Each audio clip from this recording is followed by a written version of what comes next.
Okay, this is a quick how-to video on how to log into Expanse and populate your patient list for the day and complete a preoperative checklist.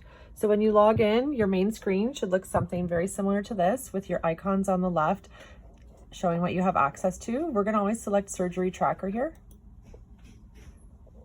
And that takes us to all the patients booked in the ORs for the day. I want to narrow that down a little bit, so I'll select More Lists. Then any operating room. And then I can select the OR that I'm assigned to for the day to populate my list here. If I want to see the added grid, that's up here, and OR added cases. So I would click one of those and it would show the patients booked in that OR to that surgeon for that day. To carry on with this for the pre-op checklist, I'm going to find my test patient, which was actually booked on the 23rd of April. So I'm going to go back there and locate that patient.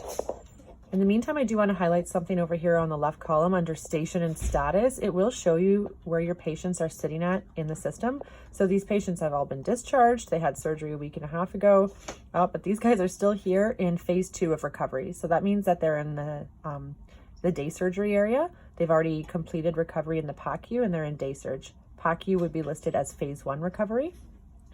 This is good here. This shows registered. That's something I'd be looking for on my patient. This is showing out of room, meaning they just left an operating room and likely on their way to be admitted into the PACU.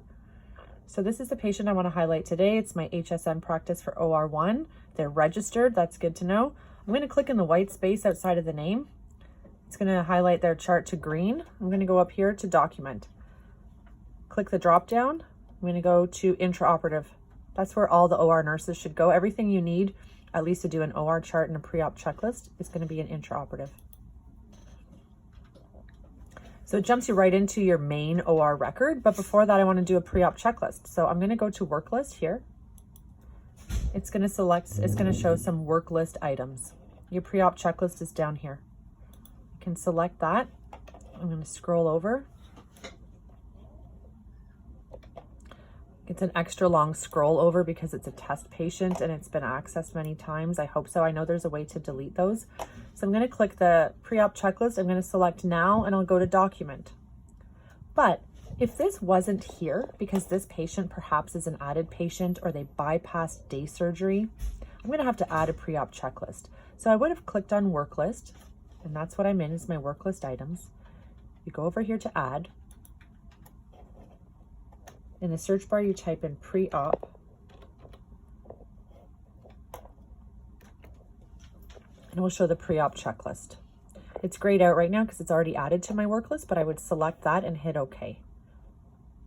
For now, I'll cancel it because it's already in there. So pre-op checklist is highlighted, so we'll go to document. If this patient has already come through day surgery and been checked by a day surge nurse pre-op, you're going to be able to see all the check marks that they have put for that patient, and you can go through and confirm if you agree with that. If you don't, you can select and make changes yourself, and it will save under the day surgery nurse as completed by down here in the bottom, and verified in the OR is going to be the OR nurse. It's similar to the practice we're currently doing now with the 2 columns on our paper preoperative checklist. What you do will save under your name, and what the pre-op nurse did will save under their name.